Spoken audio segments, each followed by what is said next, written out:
In this video, I'll show you how to install FFmpeg on Windows 10 and Windows 11.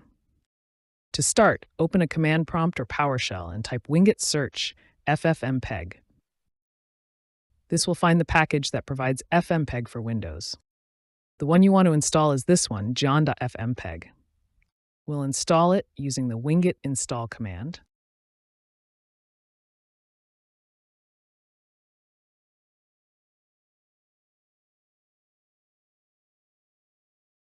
Okay, FFmpeg was installed along with FFplay and FFprobe, which are part of the FFmpeg suite. It says we need to restart the shell, so we'll exit the command prompt and start a new one.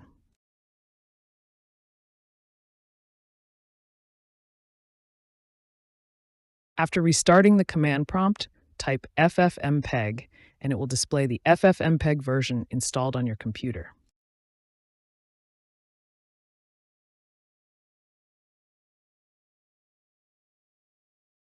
If you found this video helpful, please give it a thumbs up and subscribe to my channel for more tech tips and tutorials. Thanks for watching.